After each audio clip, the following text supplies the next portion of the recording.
Joaquin Phoenix, Keanu Reeves, and Matthew Perry are some of Hollywood's most mysterious and saddest actors. Few know that they all share a great loss, which seems like a cruel curse looming over their lives. In the 90s, a very dark event happened to the three of them, uniting them against their will and marking the beginning of a series of misfortunes in their lives. Why did this lead Matthew Perry to wish death upon Keanu Reeves and spend his life sympathizing with Joaquin Phoenix? All I have are negative thoughts. Hey folks, welcome to a new episode of Movie Play, Movies and Stars Under X-Ray. It's like sending actors back to their distant childhood and reliving their entire lives alongside them, even if they're not too keen on the idea. Smash that subscribe button, hit like, and don't forget the bell so you never miss a video. You don't want to miss out on our stories, do you? Today we'll tell you why Keanu Reeves earned the title of Hollywood's saddest star, whose death does Joaquin Phoenix blame himself for, and what tragedy haunted Matthew Perry until his final days. And who do you think might want to go back in time to change one of their darkest days? Matthew Perry, Keanu Reeves, or Joaquin Phoenix? Stay tuned until the end to find out the answer. On Sunset and Larrabee, please come here. Okay, calm down a little bit, okay? What's the address where you need it? It's Sunset and Larrabee. It's at the Viper Room. Okay, what's the address, sir? Do you know? What's the address to the fucking club? Okay, sir? Sir, calm down a little bit, okay? I'm sorry, it's my brother. Please come here. How old is he? He's 23. The man screaming into the phone to the 911 operator is Joaquin Phoenix, and during this very call, his brother River is living his final moments. River was just 23 years old. He died in Joaquin's arms minutes after this harrowing conversation. This happened due to a drug overdose on the doorstep of the Viper Room Club, where River was supposed to perform with his friends, actor and club co-owner Johnny Depp, and Red Hot Chili Peppers bassist Flea. That day became the darkest in Joaquin's life. Alongside his brother, he had endured many terrifying moments, and losing him felt like losing his anchor in life. The Phoenix brothers' childhood was spent in the notorious Children of God cult. While their parents were engaged in missionary work, the cult leaders abused the children. When their parents realized something was wrong, they fled quickly. The family had to live in their car, hiding from the former fellow cultists. Joaquin and River begged on the streets, earning money for food through dancing and singing. It was there that an agent spotted them, recognized their talent, and secured their first roles. The brothers quickly became sought after in movies and TV shows. It seemed like their lives were improving, but this happy streak ended with River's death.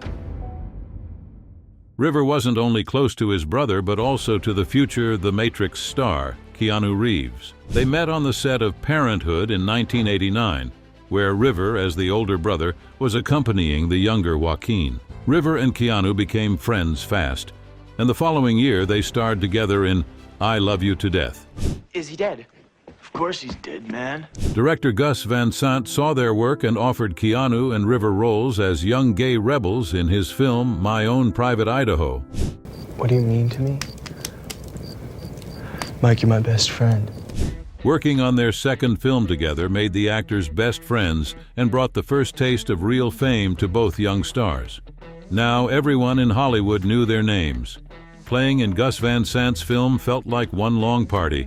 The heroin-chic aesthetic was all the rage, and young actors could do whatever they pleased, both on and off set. Keanu joined River's band.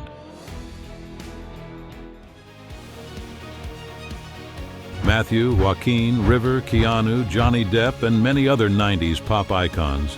Young and talented, they all hung out together at the Viper Room, Johnny Depp's own club, which he opened to relax away from prying paparazzi.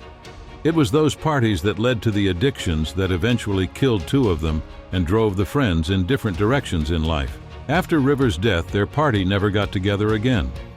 Matthew Perry started starring in Friends and fighting his own battle with addiction. And Keanu and Joaquin focused on their careers. Joaquin became almost a recluse. When he did appear on set, he would scare his colleagues by continuing to embody his characters even off camera. For instance, during the filming of The Master, he wore special braces and rubber bands on his teeth to make his character's smile unpleasant. And he didn't take them off in real life. My dad sometimes would talk out of the side. He'd clench down one side of his mouth, and I just thought it represented tension in this way. Somebody that's blocked and tight. Playing the country star Johnny Cash, Joaquin adopted not only his gestures and manners, but also his passion for alcohol. The first happened around 15 years ago. Just after he shot Walk the Line, he'd been drinking heavily and going to clubs. He thought of himself, he says now, as a hedonist. He was an actor in LA. He wanted to have a good time. But I wasn't engaging with the world or myself in the way I wanted to. I was being an idiot, running around, drinking, trying to screw people, going to stupid clubs. At that time, tabloids were claiming that Joaquin had literally gone mad. His unkempt hair and beard, dark sunglasses, and short monosyllabic answers seemed to signal that something was wrong with the actor. His appearance on David Letterman's show, where Joaquin announced he would no longer act in movies and was working on a hip-hop album, caused quite a stir. What will you do now? Well, I've been working on my music, more hip-hop music. The audience in the studio laughs, thinking the actor is joking at that moment. It seemed as though he had completely lost the line between the real and cinematic worlds, and the unkempt look was no exception. Do you know in which film Joaquin Phoenix appeared with this hairstyle and appearance? A. School of Rock, B. Beau is Afraid, C. You Were Never Really Here, D. I'm Still Here. His alcohol addiction ended tragically on January 26, 2006, the day Joaquin nearly killed himself driving drunk. I was the first one on the scene, and the car had landed on its roof and was partially crushed. It's hard to believe that Joaquin faced life and death twice within just a few minutes. The first time in a crash he miraculously survived, and the second when, in the overturned car with gasoline dripping, he tried to light a cigarette. If it hadn't been for director Werner Herzog, who caught him doing so and took the lighter away, he would likely have burned alive soon after. After the accident, Joaquin voluntarily enrolled into rehab, where he spent about a year. Since then, he has remained sober, having realized that he nearly killed himself twice in the span of a few minutes that night. But while Phoenix was lucky to survive his car crash, another accident took one more close person from Keanu Reeves and continued the streak of misfortune that had been looming over him since the death of his friend River. 1999. Keanu is the biggest star in Hollywood. The Matrix has just been released, and he, aka Neo, is the most sought-after guest on every red carpet around the globe. And while you see his smile, his soul is shrouded in darkness, because at that very moment, he's going through his own personal hell.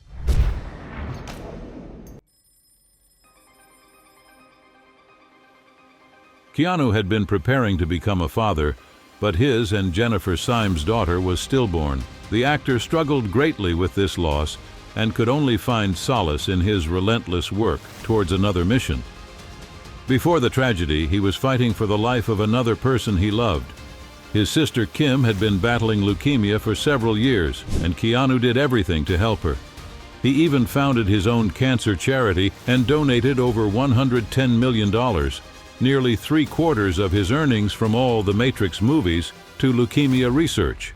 In doing so, he contributed not only to Kim's remission, which she achieved 10 years later, but also to saving millions of lives worldwide. Keanu himself asks to keep his charity quiet. However, sometimes information about his good deeds still leaks to the media. Keanu Reeves wants to go on a virtual date with one of his fans called to the highest bidder. All proceeds raised will go to Camp Rainbow Gold. That's an Idaho-based children's cancer organization. While Keanu was busy with charity work and filming The Matrix, his fiancée, Jennifer Syme, was also trying to cope with the loss of their daughter. Her remedies were alcohol and work. Jennifer joined the team of Red Hot Chili Peppers, where she met and started hanging out with Marilyn Manson. After one of the parties, she didn't return home. As it turned out later, her car, driving at high speed, crashed into 3 parked cars. Jennifer was thrown through the windshield and died instantly. On that day, Keanu was filming the second part of The Matrix in Australia. Upon hearing the terrible news, he immediately returned to America to bid farewell to his wife. Right after the funeral, without changing clothes, he flew back to the set. Director David Lynch, who was present at that fateful Manson's party, dedicated his Mulholland Drive, which also begins with a car crash, to Jennifer Syme. Influenced by the tragedy, Keanu Reeves felt compelled to embark on another charitable mission. He started actively participating in social campaigns and advertisements promoting the use of seatbelts in cars. In interviews, he repeatedly stated that he strongly believed if Jennifer had been wearing her seatbelt, she would have survived. Thus, he saved more than one life with this mission as well. However, this could hardly quell the pain from so many consecutive blows in life. Journalists often attempted to find out more details about Reeves's personal life, asking him to share how he dealt with his terrible losses. But this topic remains a taboo for the actor, and every time he changes the topic to the subject of cinema. My private life is a boring disaster, but work is good. After the rehab, things started to look up for Joaquin at work. He returned to David Letterman's show, where he admitted that his previous behavior was part of his immersion into a new character for Casey Affleck's mockumentary, I'm Still Here. He apologized to the host for his behavior. I apologize. I didn't. I hope I didn't offend you in any way. No. I was not offended. Okay. I'm telling you, it was so much fun. But the main role in Phoenix's life, which seemed to encompass all his suffering, is the Joker. He was friends with Heath Ledger, for whom this character was his final role, and whose loss also traumatized Phoenix. He became his friend's successor and never forgot to mention this when receiving numerous awards for his performance. Really, I'm standing here on the shoulders of my favorite actor, Heath Ledger. The fact that, just like for Heath, this role almost ended tragically for Joaquin looks rather chilling. The way he immersed himself in the character terrified everyone, especially the film's director. As soon as the actor heard that the character was supposed to be lean, he immediately switched to an exhausting diet, which almost led to a disaster. Joaquin lost weight almost to a critical point. Who knows, perhaps for Phoenix, immersing himself in a role through suffering is just an excuse to temporarily soothe the unbearable emotional pain he has lived with for decades. Having one apple when other people were having proper lunch. It wasn't one apple. There was also lettuce and steamed asparagus with vinegar. Well, that's a proper feast. Joaquin's Joker finally earned him the trophy that every Hollywood actor aspires to win. He received his third nomination and his first ever Oscar. During his speech, he couldn't hold back his emotions, remembering his brother River. When he was 17, my brother wrote this lyric. He said, "Run to the rescue with love and peace will follow." Thank you. Keanu Reeves often mentions River as well, and it seems he still hasn't been able to get over the loss.